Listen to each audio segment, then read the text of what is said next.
Coucou ma famille, mbote mbote, bonjour, bonsoir, na pécipition mbote na kombo na Yesu. Vraiment, j'espère que tu vas très bien par la grâce du Seigneur. Partout et pas yoapi tozwami nzambalola asali biso grâce ya kozala lisusu compte parmi les vivants na mokolo ya lelo. Et pourquoi pas topesa nzambe wana merci, pourquoi pas totia nzambe wana le devant avant toya pona kolobela sujet na biso ya mokolo ya lelo. Tendre Père, Dieu d'amour, Dieu de bonté, Yahweh Topesio, merci les dieux fidèles. Merci Nabo Moya Papa, Maman de Komosi Mobalo Ebina Kobatela. Merci Nabo Moya Nangana Libota Langa Ebina Kobatela. Yahweh Opesi Biso Lisusu Makasi, Yakoya Katne Sika Natango Pona Ko partager. Tikete moment Oyo te recommander Sena Lubukonayo, Oyo te invite lo ba Seigneur et côté vende sala misala Katina Bavina Biso. To chassengu ya nyon soto ya bokeseni ezala musike ezala ni essence fait. Règne na yo ezala partage na biso du début jusqu'à la fin. Otoko partager Yahweh bote mbuma kitoko esala misala kati na bombo na biso lokumu kembo mason joli et kozonga kake pa na yo po yonde mozali samina nyonso to pesio merci dans le nom puissant de Jésus. Amen. Amen, amen, amen, amen. Voilà papa, maman.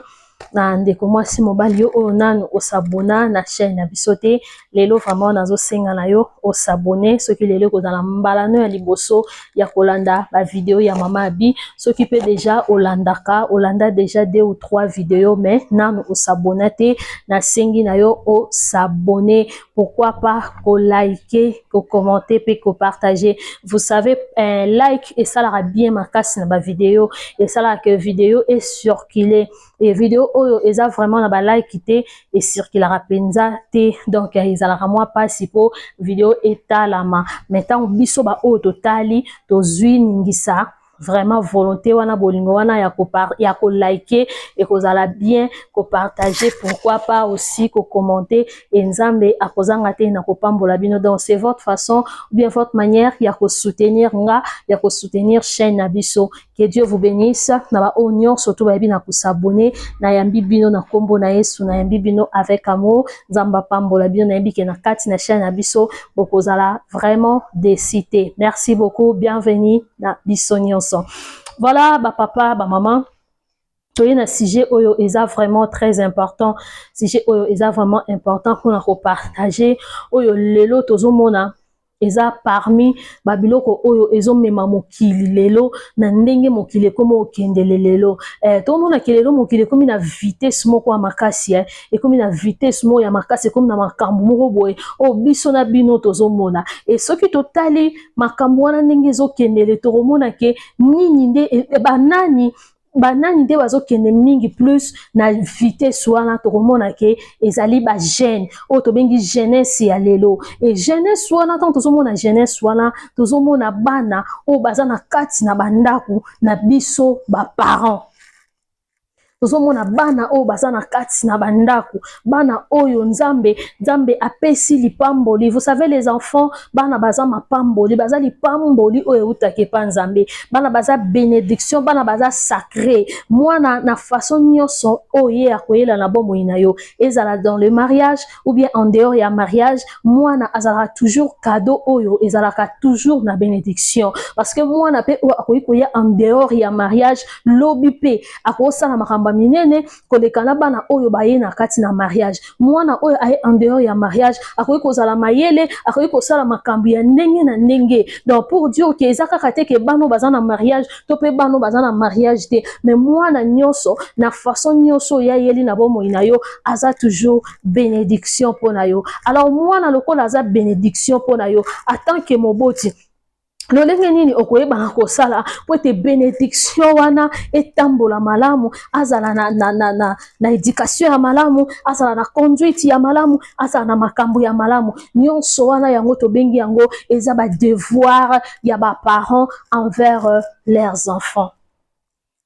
Na lelo vraiment tolobela sujet ya ko éduquer bana ya kolakisa bana basi comme bana ya mibali. Ngana loba toujours que mwana azala mwasi azala mobali tant que azana kati ya toi ba parents azana droit éducation ndenge moko bazana droit éducation ndenge moko parce que lelo soki tolobi ke bana basi kaka to lakisa bango ebele to lakisa bango bana mibali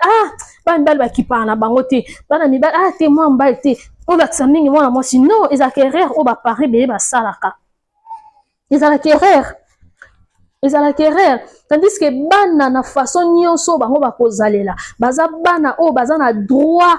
ya éducation ndenge moko. Donc c'est que mwana mobali pe okoki pe kolakisa kolamba, mwana mobali pe okoki pe kolakisa kotuta pondu, mwana mobali pe okoki pe kolakisa boye, okoki pe kozongisa boye. Pourquoi? Parce que lobby abengama chef ya famille moko quelconque. Donc famille oyo okende ko créer lobby, et tant ya za mwana no azana na kati ya toi na azana na kati ya ndako na yo, et lobby ye pa okende ko créer oyo eza famille na quelconque lobby. Fierté wana kozala ya nani? Et kozala ya bino ba parents lolenge oyo bino bosalaki nini boedikaki ye bolakiselaki ye. Lelo tozomona bana ebele na kati basi ebele na kati na mabala bazosala befort, bazo apprendre, bazosala makambo oyo mwasi fo asala ndenge Bible ezotinda biso tosala tant que le femme ba aide et tout. Mais omona mibale ebele bazosala penza na mwa makambo elengi te, soki nakoki koloba bongo bo excuse nga, bazosala penza na makambo elengi te, bazosala penza na bazosala penza oyo esengeli te mpona bango. Pourquoi? Parce que éducation de base dès les bas âges epai ya baparents na bango balakisa bango babiloko mosusu te. Et mwana ntango akoli akomi papa, akomi responsable, aye na kati na foyer na ye, azosala makambo oyo ezosepelisa te, ezopesa donc ezokorrespondre te, ezosimba te, ezosala boye te. Yango lelo tozomona basi ebele baosani baosouffrir na mabala à cause ya baéducation oyo mibali na bango bazwa. Tango tolobaka ke libala eza makambo ya ba mature, eza makambo ya mikolo, oui, moto fa kola zala akola, akoma na maturité, akoma na sagesse, akoma na ba capacité na makambo ebele oyo kosala kazo ke libala a maintenir foyer na ye. Mais aussi éducation de base faut ezala na kati, éducation de base pe ezo compter, éducation de base pe eza na rôle monene oyo ezosala nini oyo ezojouer na kati. Donc cela veut dire ba papa, ba maman, boye bana ko éduquer bana malamu, pe bo lakisa bana ndenge Bible ezobisa biso na Proverbe 22 verset 6. Bible ezobisa biso ke lakisa mwana nzela ya malamu pour que lobi a s'en détourner. Nzela malamu ezani tout d'abord premièrement ko lakisa mwana nzela lo sambo nzela nzambe, et deuxièmement ko éduquer na éducation o ezali ya kitoko ya malamu pour que lobi à s'en détourner pour que lobby aille banako pratiquer en les sources d'avantage et si ko ya ko kende oh yo moboti kozala te. Parce que vous savez ils ont un certain âge oh mutu soka koli akomi nango ezara moi patient pour moboti aille alobane babiloko moko boy aille diké na bandenge moko boy alobane o kaka mama nga sina koli mama nga sina komi grand garçon mama nga sina komi grande fille nini olobalanga boy nini olakisanga makambo do akomo mitia na bandenge moko boy akomo mikomisa na bandenge moko boy. Mais bana bazananu na ba âge oyo déjà dès les bas âges dès les 0 jusqu'à asana na toi na yo. Donc cela veut dire attends que mon boto zana droit wana, attends que mon boto zana devoir wana, attends que mon boto zana ebele ya ko apprendre ya ko lakisa et pas ya mwana na yo. Et c'est très important. Oh lelo baboti ebele bazo bosana, oh lelo baboti ebele bazo yeba te bazo sala yango te, et que lobi tozomona lelo ba dégâts ebele zo sala mana jeunesse ya lelo. Et ce qui totali bien diable pe lokola sa yebi faiblesse wana o ba parents ebele bazanango, diable lokola yebi faiblesse wana baboti ebele bazanango, et diable pas so profiter nango kaka pona ko sa nini pona ko kota na kati na jeunesse ko yeba na ko détruire jeunesse ya lelo. Koyeba ko détruire jeunesse ya lelo. Tandis que mon beau tu sais qui déjà dès le début on enseigné moi na yo on lakisi moi na o makambo manam nzela manam ndenge bizo na Proverbe 22:6 au moment que moi na wana akoza déjà na quelque chose de spécial, akoza déjà na quelque chose de spirituel, akoza déjà na quelque chose ouais ko kota kati na et koza la passe pour lobi moi na wana sanini à s'en détourner et koza la vraiment passe bana basi to soit peut-être kaya bana basi bana basi ebele lelo tozomona lelo ba jeune ba komo bala avant tozomona lelo pena nzamba zo sala grâce mabala pende zo kota pena na jeunesse tozomona pena que moi na jeune fille à 20 ans 21 ans 25 ans donc to baka moins de 30 ans quoi de 20 ti na 29 ans tozomona ke bana bazo sala nini bazo bala et ça la peta na ba 30 ans ou ça l'appelle les cap 30 ans bazo bala kaka. Mais si comme moi natanga bali mwana mwasi moi tozomona bana basi mwana mwasi abali akeli bala awa ba ozwa soa mobali te, bilamba mobali ayeba kobongisa te kosokola te ya bana na parlons pas ndako kutu koloba te donc ezaki okoti pena na ndako moko boye ko bando bando eka kozokota na ndako bozoka solo masuba ezoyamba yo ozoka solo humidité ezoyamba yo ozoka solo moko boye ezoyamba yo mais ndako wana mwasi aza na kati pourquoi parce que déjà pa na banga banda osala te ezalaki soki asa avandeli telefone avandeli telefone so mama alobi ya kosaba mama mwana naza na live mama nga nazona baninga nanga mama mwana soki azwi déjà raison na sala bisi mama bo mama pasani atiki ye siko ntango otiki ye lelo otiki ye lobi kuna elandi mwana ye papa mama nazwi fiancé nalingi nabala mobali alinga abala mbala ngai abala facture esalaka te bomamiki facture bomamiki liste dot bomamiki mwana kendaka libala te akesko mama olakisa mwana nini eloko nini oyo tiaki na kati ya mwana o mwana kokende kopratike lobi na libala po eza fierté na yo olakisa mwana nini et pendant que yo banda kosoka liste dot ozosoka siko oyebaki ke mwana o ndenge azoke libala eloko nini ya malonga ya malamu oyo okende osalelanga mpona ekozala fierté na nga parce que mwana mwasi lelo tomonaka mwana mwasi so akeka libala mama na alakisaki yo te mama na ateyaki yo te nyonso ekweyaka na mutu ya mama or eza devoir ya papa na mama toboyi te mama mpe na mwana mwasi mama aza na mwa aza na mwa babiloko oyo alakisaka mwana mwasi atant que mama na mwana na ye ya mwasi mais éducation générale ya nyonso ezala ya libala ezala ya dehors ya mariage ezali mpona baparent nyonso mibale baédike mwana bango donc sikoyo ntango mwana ake libala ndenge mama no alakisaki yo te mama no alobaki no te mama no asalaki yo te nyonso esani ekoya na moto ya mwana ya mama plutôt mais tandis que mama asalaki tala liste ya bakabelo ya basapane ya ba iPhone ya baboy asalaki liste mais ayebiki na moto ya mwana na zéro mwana oke libala obenga mwana otuna ya ta jour nini osala mobali no manzaka zéro jour nini obongisa ogumba obongisa bilamba mobali no ba sous-vêtements osala zéro jour nini onika ta mobali no makolo zéro jour nini osala boy zéro même pour aller même plus loin alors que pena libala balinga lamba loso ya bulai alo mama balamba loso ya bulai ndeni ça fait honte na ba parents ça fait honte na ba maman pour changer pour lakisa bana bo éduquer bana lakisa mona eloko ezosala susu bongo na biso elo surtout na mboka na biso to pe na communauté congolaise na communauté na biso ya Congo toza mingi na eloko babengi tabou donc mama papa baboti bozoko kovandisa mwana te bolobela ye makambo oyo okendo sana na libala soki peut-être oui toyebi ki pembeni vis-à-vis ya papa peut-être na mwana mwasi eza na mwa ba limite mais mama quand même na mwana ya mwasi okoza limite te eza te euta wapi lakisa mwana no ya mwasi ndenge nini okende libala ndenge nini ozwa so ya nzoto na ye ya mobali na ye ndenge nini ya kozala na mobali na ndako na chambre na mbetu lakisa mwana no ya mwasi mama eza lokumu na yo ba mama ebele bazwaka ba félicitation ya mobali aza na mwasi na ndako pena na chambre pena asisi osala fete na bi mama pena asala mosala mama yekata mwana oyo oyebisa ta oyo oyebisa tokosanti bahonneur moko bodo omona bokilo no arespecta kodo mama nayebi ka sala mosala bokilo wana aza fier ayebi pena ke mama asalelanga mosala pa mwasi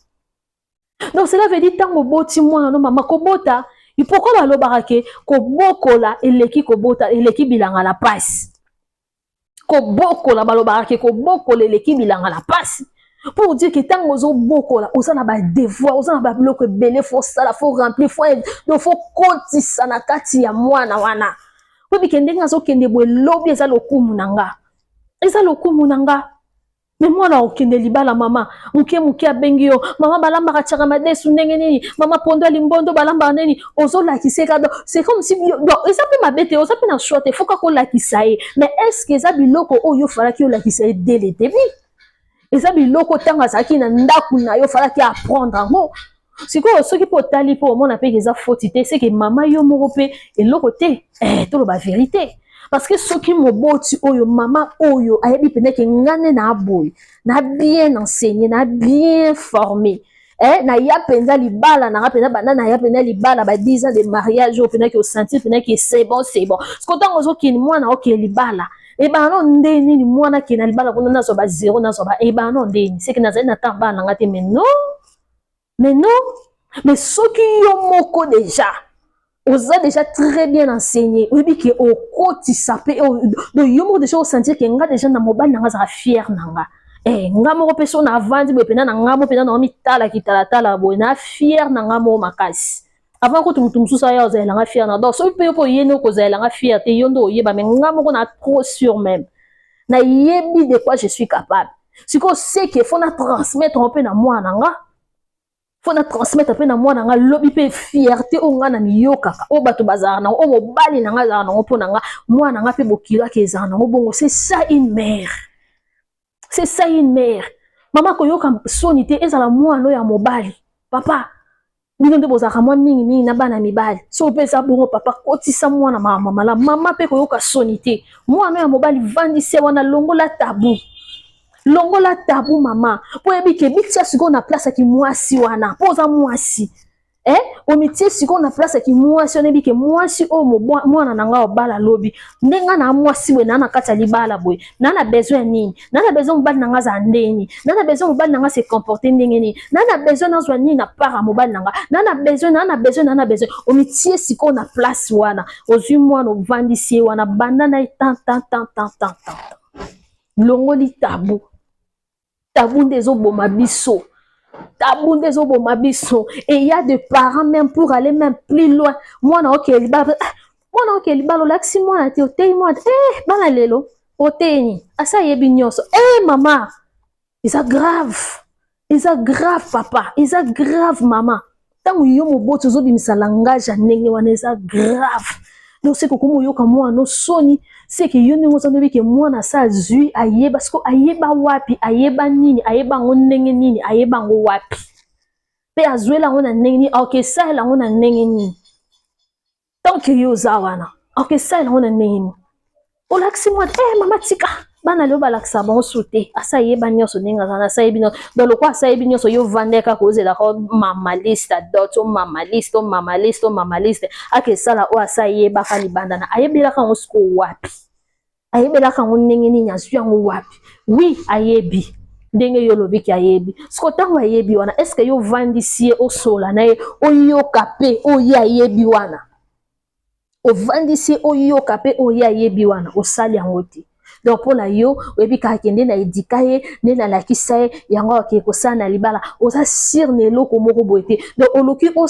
osassuré te na eloko moko boye attend que moboti eza part à responsabilité et c'est plus dangereux na mwana oyo bino botinda na kati ya libala parce que boyebi te poto nini busoto nini salade nini oke esala kuna ekozongela bino ndenge nini nde sika oyo wapi baparent ebele babosanaka lelo neti lelo le 1er août fête de parents baparent ebele bazwi cadeau bazwi ve pa bana bango parci par là mais ntango ozozwa ve wana est ce que oza mpe fier na ve oyo ozozwa na cadeau oyo ozozwa oyebi ke non naozwa yango mpo na mérite yango ou bien naozwa yango kaka mpo eza fête de père fête de parents apesi nga me na omérite yango te conscience nomo mpe fo esala oyeba ke eloko na mérite yango ou pas alors rien n'est tard tant que mwana aza nanu mpa na yo les parents faut profiter éduquer vos enfants bolakisa bana ya basi na ya mibali ndenge nini baoki ovanda mabala lelo tokoma omona badivorce précoce nga nabengaka libala moko boye ewumeli te esali 48 heures libala moko boye esali 24 heures libala moko boye esali 2 jours 3 jours 6 mois 8 mois 1 année 2 ans 3 ans libala epanzani oto na bacause omona kaka bamakamba mike oyo eza nango kaka berere oyo mwana mwasi to mobali autaki nango epa baparent na ye oyo baparent basasiraki te na éducation oyo baparent basasiraki te po batransmettre mwana quelque chose de meilleur po lobi akende azala fierté na bango basalaki yango te pourquoi tout ça parce que tobenga yango nini banégligence ya baparent or ce n'est pas bien moboti faut lakisa mwana na yo faut sala devoir na yo obi ke mwana oti azokende libala boye mwana oti aza nanga boye donc cela veut dire na oti eloko moko boye o lobi nazala te esika na ozala bafleur ebando oya mpa na nga de loin mpona ti nazosala mosala na nga papa mama kobote zaka ato memi neuf mois ke na maternité douleur à contraction yo wana oboti oye na yende baba ne na oka mukile amo baba ke mwana so azana libuma za ya mutu moko abimi akomi ya batebele luvundu mama koluka kolinga eloko ante oui aza ya batebele po aza mwana ba obenge mwana kobenga papa kobenga mama na cadre wana to kangi sili mais ya batebele te ke éducation mwana nga euta de gauche euta de droite o nazo maîtriser te on a la maîtrise nango te on a oyeba te ki nani azo transmettre nini na kati ya mwana ngo ba ki akomi mwana batebela za mwana batebela ko ozwa de gauche ko ozwa de droite yana bato mosusu yo kanisa lokwa azo semer loko malamu nzoka azo semer loko mabe po détruire mwana yo tout ça pourquoi parce que jalousie motema mabe alinga kote keto un nyonso na kati wana tozala mayele ba parents tozala mayele oui mais loko nini ozo transmettre kati na mwana yebe loko nini ozo sala kati na mwana bolakisa bana nzela malamu bo éduquer bana bolakisa bana bo préparer bana pona lobby ezaka te ke pona mariage non même pona société ezaka pona mariage te mona musoko ko tanga nebe ba classe ebele te mais bo moni ke nzamba sale grâce azo travailler aza cadre azo so ana musala mo be place moko boya bien ozo tuna atanga ba classe ebele te neni azo sa pourquoi parce que azwa ki eloko moko boye de spécial de meilleur na ndako ba parents na et sangani na mwa classe amuki atangi wana nzambe patie loboko voilà pour dire que élévation est en classe té élévation tangue ya katopi sexe tangue ya ketala ramututi donc cela veut dire yo c'est disposé kaka zalaka na éducation malam zalaka na crainte nzambe zalaka na voix nzambe zalaka na o ya malam kati na yo et localiser écolocaliser donc c'est vraiment important ba parents to longola tabou la kisa mwana mwasi ndeni olala na mobali na mbeto neni osukola nzoto na ye nini ya ozwa nswe ya nzoto na ye ya mobali lakisa ndenge ya kozala père malamu mpona bana ye mobali malamu mpona mwasi na ye akozala chef malamu mpona foyer na ye lakisa ndenge nini ya koéduke mpe bana ne lobi parce que ntango yo ozolakisa yana eza déjà ozosemer de génération à génération ekendaka bongo mama mais ntango yo ozosala te papa ntango yo ozosala te mama olobi otikeli réseaux sociaux bakoma oyeba na réseaux sociaux akozwa na réseaux sociaux nde botelaki yo mwana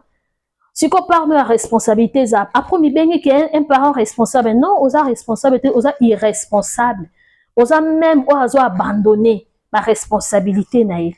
oyo azosala te réseaux sociaux ou pas en tant que parent oza na droit oza na autorité oza na devoir ya kotransmettre ya kosala quelque chose kati na bana na yo toyebi ke na oseme mpo na lobi eza fierté na nga tolongola tabu ozomona nga na vana mwana nga mwasi na ndo te makambo ya mbeto wana makambo ya kala sikoyo otalaka réseaux sociaux oyo ozotindana baza bana bapapa na bamama te mutu baloba yango oyo ozotindaki eloba na réseaux sociaux bandoloba telefone ezoloba tintin azoloba omona mutu te amonaka papa moko boye mama moko boye sikoyo oyo aza nde na kati ya ndako azotia balimite batabu banini pourquoi donc otikeli mutu moko boye nkoni oyo oyebi te baloba toujours ya malamu tozwa ya mabe tosani tobwaka ntango deja ya yebi deja oyo balakisanga na kati ya ndako na biso ya malamu même si ayoki ya libanda bate oyo te nga balakisanga boye eza bongo omoka pela nga balakisanga boye mais ntango mpo oprendre kuna na mwana wa mayele na mwana aza éveillé na mwana akolaboraka na baparent na ye or ya papa mama tala nayoki boye tala na prendre mais yo olakisanga bongo te kenda ndeni c'est par là susu moboti osala nini obongiseli su mwana ou expliquer ou éclaircir yende